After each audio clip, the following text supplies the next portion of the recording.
You know what my motivation is to train? My actual motivation to train? Knowing that there will be a day where my mind wants to do things, but my body taps out. Knowing and realizing that when you have your health, you are rich. It doesn't mean that I'll go and do, my heavy sessions every single day, but I always try to at least do something within my capabilities that day, and try to give it my 100%, whatever that 100% looks like. Because one day you wish that you were able to do it. That being said, today's not that day, because we are going to the gym and we're doing a leg day, and the leg day will be quads focused. So I often have multiple leg days a week, but I don't usually focus on my entire legs every single session. I often make a distinction between my glutes and hamstrings, and then my quads and calves. So today I'm doing quads and a little bit of calves, because last session was glutes and hamstrings. So let's start with the warm-up. About the warm-ups, so I usually follow or stick to the RAMP protocol, which means R stands for raise, or raising your blood flow and your temperature, which is usually done by spending 5 to 10 minutes on the treadmill or the bike. For leg days, I really like the bike actually, because it's a little bit more gentle and it also helps with warming up my joints better. But you can do anything to make sure that you increase your blood flow. Don't get fatigued though, it's just to get ready for training. Then A and M stands for activate and mobilize, which is what I do here and also what I show frequently, which is the dynamic stretches, the prep work that we do, to get our joints ready, to get our muscles ready. And then the P stands for potentiate, which is basically our warm-up sets. So before every compound exercise, we do warm-up sets. I usually do 5 reps, 3 reps, and then 1 rep.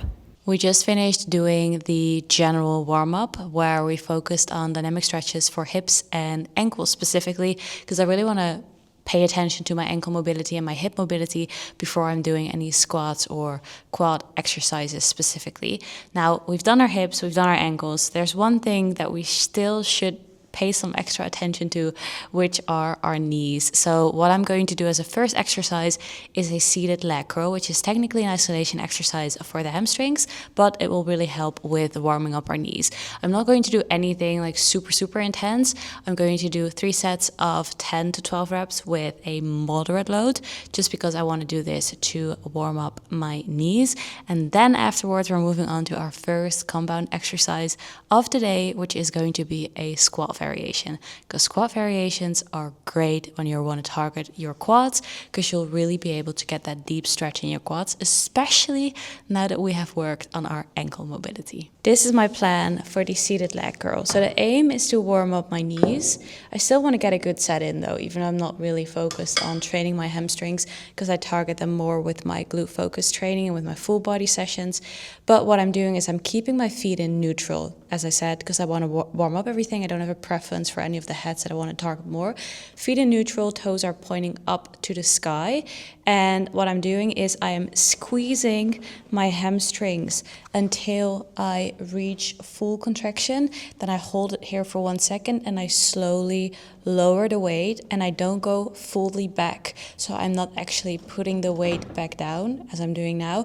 I keep it so that I maintain that range of motion, that time under tension on my hamstrings.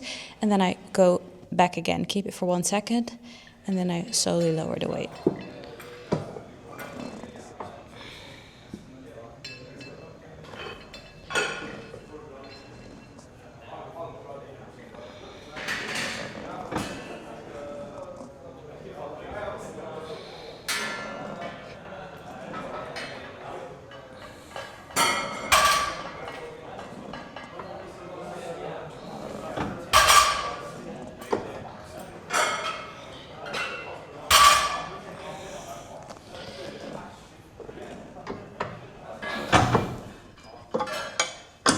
I love squats for quads because it allows you to get that really deep stretch in your quads, but I prefer the Smith Machine squat specifically because it just makes me feel very safe. First of all, the range of motion is completely vertical, which helps me a lot with my balance. I am editing this video and I want to elaborate because I didn't fully explain correctly what I meant. I said that the movement pattern is vertical, which is why I liked it. That's not what I meant to say. What I meant to say is that it is fixed. And because the movement pattern is fixed, you can very much focus on pushing yourself, and you don't have to worry about balance or any of the stabilizing muscles as much as you would do with a barbell and free weight, for example. And that's one of the reasons why I really love doing Smith machine squats compared to regular barbell squats. But also because I can lock the barbell at any point during the rep, I feel very safe pushing myself close to or to failure, because I don't need to worry about dropping the weight off of my shoulder, especially when you have longer hair as I do. It's always a concern of mine that my hair maybe gets trapped when I try to drop the barbell.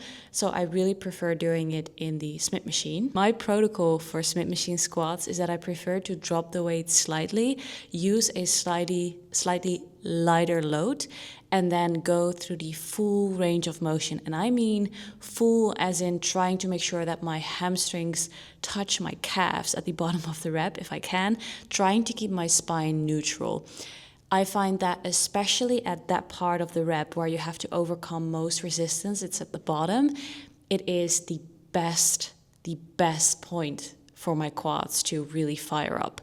So that is what I really like to do. If you struggle with your mobility, then you can put something underneath your heels here, because it will really help with making sure that your spine stays neutral while finding that deeper range of motion. But this is why we've did this extensive prep work, because making sure that your ankles are warmed up, that your hips are fine, your knees are fine, really helps with pushing yourself during these squats in the Smith machine. Next up is a unilateral quad exercise. We're doing the Bulgarian split squat. I did it last session as well, last leg day, but then I did a glute focus, which is a bit of a wider stance and a slight forward lean. Now obviously I'm doing them quad focus, which means that I have a closer stance and I'm more upright in the plane of movement. I'm using actually the same load as that I did with my glute session. However, I should have dropped it slightly because I feel like my glutes are stronger than my quads, and I was really struggling with hitting my reps actually. For the Bulgarian split squat, I'm only doing 2 sets because it is just so tiring. Every time I do unilateral exercises, I make sure that I rest between my legs, because if you don't need rest between the sides that you're training, you can probably push yourself harder. Of course, we cannot forget about the leg extensions for the quads. So what I'm doing is I'm putting the seat all the way back so that I have a greater stretch in my quads. And then, even though it's an isolation exercise, I treat this with the utmost respect. So I'm trying to go as heavy as I can, make sure that I really squeeze out any of the reps and try to overload over time, because this is actually a really good exercise to build your quads as well. And this will also be the final exercise for today for the quads. So I'm keeping my session relatively short. We're doing just 3 exercises for the quads specifically, which is already more than enough. And then I am doing one more exercise after, but that's just a calf raise, because we can't forget about the calves. You know what made a very big difference for me when I started training, is not just viewing isolation exercises as bonus work. It is, as I said, something that we should pay a lot of attention to, even though it's just isolation work. And that not only means that you want to progress and progressively overload and train with heavy weights, it also means that when I am sitting on this chair, I try to make sure that my core is engaged, that I hold on to the handles properly, because that actually helps me with generating a lot of force, that I make sure that I breathe with my movement, because even though it's just an isolation exercise, there is so much that you can gain from actually engaging in this exercise with the proper respect towards the exercise. And then I finished with some calf work. So my calves have been doing really well. In my previous videos, I said that I was struggling with some pain in my Achilles, I think, from running, because I did interval training without warming up, as I say, not as I do. And that was acting up for 2 weeks, but now it's been completely fine. But also making sure that you actually train your calves is really important. So it's not just about muscles, it's also about functionality, especially when you're running.